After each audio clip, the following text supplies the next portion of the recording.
Welcome to Running It Back. Make sure to hit that subscribe button. Today's guest is American heavyweight bodybuilder, 15th Mr. Olympia, and he is also currently holding the title, Brandon Curry. And your hosts, the Chad Owens and Ryan Kalemaka. Now, let's start running it back.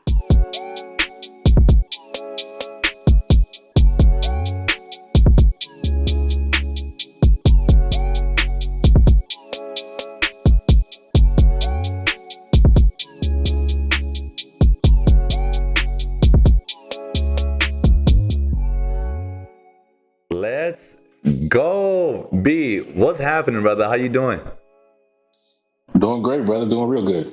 Yeah, man. Well, I just want to say thanks again for taking the time out of your busy schedule to kick it with us today. And man, like I'm looking forward to this interview, man. You guys excited or what? Look at that. You don't even fit in the screen, my guy. Look at them shoulders. Man, you're looking amazing, brother. Got my cover up on, man. You know, I can't show too much. Well, I mean, I tried to come with the, I tried to show a little bit. See, this is my post-workout gym attire, so I just figured, I'll represent for you today. But hey, keep it covered up. But look, man, I just peeped a sort of like a highlight tape on your IG. Kind of, I think it was like a couple weeks ago, bro. That thing is insane. You are looking amazing. Do you think you're in the best shape of your life right now? Well, the goal is to bring my best look ever. So I think right now I'm on track to do that. Being that we had, I did 2 competitions last year. I won the Arnold and won the Olympia. So by the time I got to the Olympia, I was a little bit, a little bit wore down from just the prep wise. This year I'm totally fresh, just doing 1 show. So I think I'll be able to supersede what I brought to the Olympia stage last year easily. Wow, man. I mean, well. Just talking about that, Brandon Curry, Mr. Olympia, right? I know it's a year ago it happened, but like at that moment, like what did that mean to you? Well, it's when you set out on this journey, bodybuilding, you can only dream of reaching the top. It takes a lot of years to even think about reaching the top, and it's been a lot of ups and downs for me. So it was a big victory. It was something that I envisioned. That I felt like it was going to happen, but everything in life threw at me, try to knock me off the course, so to speak. And I had to keep fighting for what I believed in, and kept my head high, and opportunities opened up. And now, next thing you know, I'm on stage and I got the title. So it was definitely a blessing. That's amazing, man. You talk about fighting, you talk about like that uphill climb, adversity. I feel as if. I think as athletes, Ryan being a former athlete as well, you face that a lot. And for me personally, it was being that undersized athlete. Because how tall are you exactly, B? I'm almost 5'8". I'm like 5'7.5". Right. I mean, Same size. Yeah, you're 5'6". I mean, yeah, but he's also 5'8" wide. You know what I mean? So now is that even a thing anymore in bodybuilding? Size, height? Like, how does that play a role? No. Height is the more height you have is probably a disadvantage of bodybuilding. Oh. So I'm probably around that sweet spot of height because the more stretched out you are, the more calories it's going to require to fill out that frame. The more muscle is going to require to be able to look a certain way on stage. Bodybuilding is about we present as kind of like this illusion on stage, proportion wise. And if it's a sweet spot, if you're segmented right. And you're not too short, you're not too tall. You gotta hit that sweet spot to where you can put on that mask and get that look that just really appeals when you're on stage. Versus some guys who may be bigger than you, may be heavier than you, but he's a little bit more stretched out. He's gonna look a little bit thinner on stage. And then the guys that are too short, they'll look squattier on stage. So there's definitely a sweet spot for bodybuilding when it comes to height. So speaking of calories, so how many calories are you intaking at the moment? That's a good question. I don't know specifically. We just regulate carb intake. Protein intake stays the same pretty much with my coach, and we don't even count the calories of carbs. We do it by weight grams. So it's total weight grams. So my weight grams of carbs changes as I'm getting closer to the show. Things start to decrease, but I could go. It it could range from like 3,000 weight grams of carbohydrates all the way to maybe down to like 900 weight grams of carbohydrates. And our carbohydrate sources are from rice, potatoes for the most part. And yeah, pretty much. And that's how we do. We simplify it. So I don't have to really adjust the numbers. I just adjust the weight per meal and leave it at that. So for the local people, that's like couple plate lunches, 1, 2 plate lunches, 3. That's about six plate lunches a day. Extra scoop rice, extra mac salad. Is that kind of what we talking about here? The mac salad, but you may throw the extra rice as substitute for the mac salad. You know what I'm saying? Yeah, man. It can be work. I can eat anywhere from in the off season. I'm eating anywhere from 5 meals to in season up to 7 meals. So for me, the eating is the more the work, and then when you start to come down, not eating is the work because you're hungry. So, what's the one cheat meal? The one cheat meal, typically around here, the most predominant cheat meal we do is go for a burger. It's the most consistent cheat meal. We can get it anywhere, and we also apply it when it comes to the final stages of prep. Really, what you want in a cheat meal, you want the sodium, you want the fat, you want the carbohydrates, and you want a little bit of protein. So a burger is just the magic combination, maybe a little fries too. Oh man, fill you out real quick. That's amazing. That sounds great. But listen, B, we're going to take a quick break here, and we'll get right back to running it back here in a second. Running It Back is brought to you by the Honolulu Star Advertiser. Running It Back viewers can receive the Star Advertiser digital full access subscription for just $9.95 per month. Go to staradvertiser.com and click on subscribe. Use the code A Hawaii Thing. Earn more and pay less with Hawaiian Financial Federal Credit Union for life. Visit hawaiiopioid.org to learn about opioids, safe medication storage, and how to prevent an overdose. To access substance use treatment services, call Hawaii Cares at 1-800-753-6879. Also, thank you to Battery Bills. Check him out for all your battery needs at either of his 2 locations. Visit batterybuild.com for more info. All right, guys, welcome back to Running It Back. We're here with Brandon Curry, Mr. Olympia. Let's continue this conversation. So, B, I know you talked about the height difference. I want to talk about this a little bit. I want to ask you this. Arnold Schwarzenegger, he was the guy, right? I guess, is he considered the GOAT? And why was he so successful being the height he was? Well, in his era, he is one of the greatest of all time. Not only what he accomplished on stage, but mostly for what he's done when he left bodybuilding as well. That gives him the iconic legacy, so to speak. He was a taller bodybuilder. I think he was like 6'1", 6'2". But back in his day, you didn't have to have as much mass.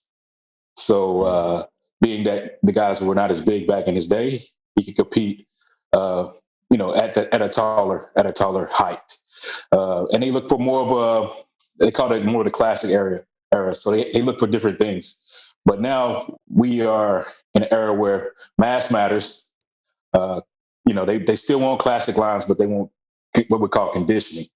And so they want you to be as big as possible, as shredded as possible, but not aesthetically unpleasing. So they don't want you to have a big belly and stuff like that, which is something that took place in the 2000s. I guess it started in the 90s. In the 2000s, guys got a little carried away with the size, and it distorted the midsection. So they're trying to keep that under control in modern day bodybuilding. Wow, that's great insight. I never even thought about that. You talked about Arnold and his iconic rise sort of came after when he got into acting and all that stuff. Like, I can see you being an actor. I actually caught a couple of your commercials you did.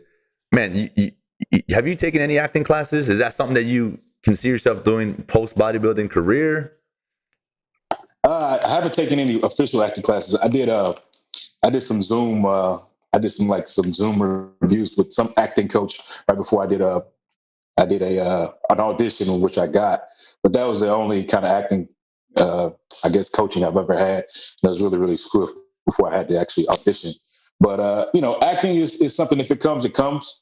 I'm not one of those guys that I'm out for fame or anything like that, because I know it's a burden as well. But if it comes, if it fits in life and it's convenient, some roles I like, then I'll give it a shot. Man, this dude's humble, huh? Like, man, so humble, bro. That's what I love about you, man. Just humble. I see you getting into it. Like, you know, I think you're gonna eventually find your way on TV, man. Look, you talked about, you know, your legacy, you know, Arnold's legacy. Like, what does legacy mean to you? What's your legacy? You know, legacy is man, it's it's kind of like what you work for. You know, you can't set out and necessarily say guarantee that you're going to create one, but it's almost like a blessing. You know, with your hard work, the fruits of your labor, you can look back and you can say, wow, look where I've been, look where this has taken me, look what I've been able to accomplish.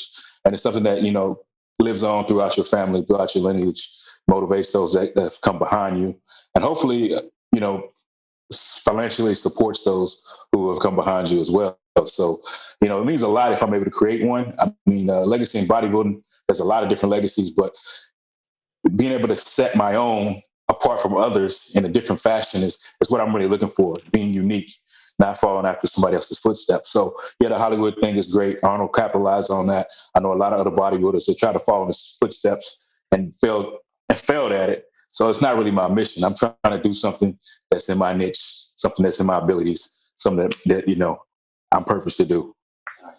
That's amazing, man. I mean, and I think that's a smart way of going about it. You're learning from past people's, you know, the past experiences, and you know, you're staying in your own lane. Like, and I think that's what makes you special.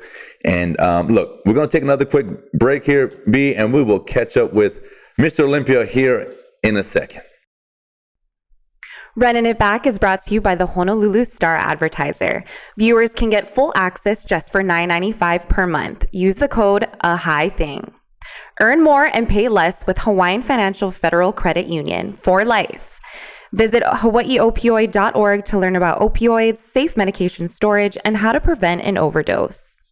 Also, thank you to Battery Bills. Check him out for all your battery needs. Visit batterybill.com for more info. All right, welcome back to Running Back again. We're here at Mr. Olympia, Brandon Curry. B, man, so you're in Kuwait right now. That's the Middle East, right? Yeah. Ryan, Yes. You've traveled the world. You've been to the Middle East. I've been to Dubai. I don't know if how close is that to Dubai. I mean, to It's very close, very close, very close. Like almost a couple hours flight away from here. Oh, okay. How's the culture? How's the sand dunes? Everyone riding on the sand dunes? Well, we're on the Gulf. I've done that actually, but I haven't done it out here yet. But they do have we're on the Gulf, so we're right here by the water. But we do. If you go a little bit towards Saudi Arabia, you run into the desert, and you can run into some sand dunes. So well, I got some culture but for I've you. done that in Brazil, quick, not in Kuwait yet. I got a little something special. All right, Ryan brought something special for you, man, to make you. Look at this, man. You're gonna make you feel like home. This is like every day, right? Check it out. This is what I got. The duty free. But I think it's supposed to be like this. While Ryan was on tour, you know, he toured with Bruno Mars, so you know he had some collections built up. This is what they wear back there, man. Right? Something like this, yeah. Yeah, something like that. Exactly. I've actually guest posed in the full outfit, and I actually ripped it off on stage for guest posing here in Kuwait. Yeah. Wow. They went crazy. Crowd went crazy. You can catch a video somewhere out there. Hey, I got okay. So did someone? Akara, guys, just letting you guys know. Hey B, when you ripped it off, did anybody rip theirs off in the stands too, in the crowd? Like, did they do any of that? Nah, it was kind of like a blooper moment because when I ripped it off, it ripped, and then I couldn't get out of it because it stuck on my arm. So I had to have somebody come on stage and pull it off my arm because it couldn't come off. It was a little bit too small for me. Yeah, wow, that's amazing. But I feel like I'm near you right now. That's it. He's in there. We're good. Yeah. So what's no, go ahead. I said, yeah, you know, you'll see a lot of that around here, but you know, these guys, man, the guys around here, they're really into like fashion, really into like dressing nice and all the quality brands and whatnot as well. So, you know, these guys out here, it's a culture where they like to shop, they like to look nice, they like to be fresh. So you'll catch the traditional style, but you'll catch all kind of dress around here.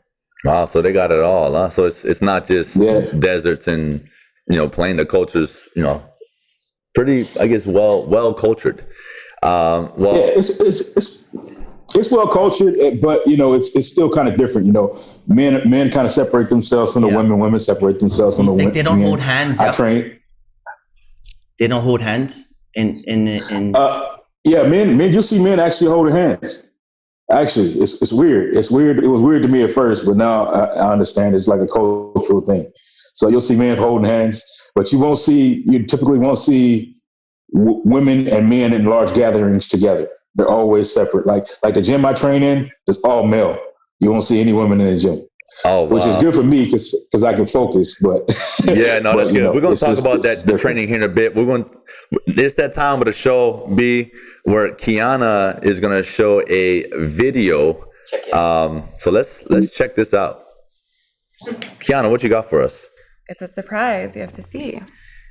Oh. World Championship Snail Racing. Snail racing. Can you imagine having a snail to race? Is this real? Yes, it's an actual thing. Where at? Where's this at? I don't know exactly where this video is at, but they do have World Snail Racing Championships. It got canceled this year because of COVID, but they do have it every year. Hey, that far guy, he was in the lead. He's coming out that ring quick. The Hawaiian snail gonna win that. How do you train them? All right, guys, welcome back to Running It Back. Key, thanks again for that video of the week, World Championship Snail Racing. B, what was your thoughts there? Snail racing. The reason why they had to cancel it because there's no social distancing with snail racing. You got to be in there really watch. Like keep the salt away. Keep the salt away because you don't want any accidents to happen. Oh, that's what's up, man. I love that. Well, again, Kiana, thanks again for that. We talked about training. You're in Kuwait. Why are you training in Kuwait? Why have you chosen to go way out there? Well, first, let's put it this way. They call this crew out here the Camel Crew. They got really popular through this gym called Oxygen Gym, which is like six gyms out here owned by Bodybuilder. His whole idea. So really, it's like he made some of the best high class gyms in the world. They're luxury, but they're also very equipped with some of the best equipment all around the world. So these gyms became popular. A lot of bodybuilders started traveling here to just visit, check it out. And then he started building a team. So my wife asked me, if they asked you to join a team, would you ever join? I told her no, because I didn't want to think about it. Next thing I know, I went to the Olympia 2016 where I placed last. I ran into my coach after what we call pre-judging. And I came and I just basically complimented him on another bodybuilder. I said, you did a great job, my boy. You basically brought him back to life. Best he's ever looked in a long time. He looked at me, he says, you want to come train in Kuwait? And I said, oh man, I said, that sounds cool. I said, I'll be there in a couple of weeks for a show. I said, we can talk about it then. He says, I think I can make you top 6 in the world. So went from there. I came to Kuwait. I visited, I did the show, did terrible, but we talked to each other. He basically gave me his whole plan, his whole idea. He had it all laid out. He had followed my career from like 2010. And he knew so much about me already, and he just basically had it all laid out for me. So it was hard to say no.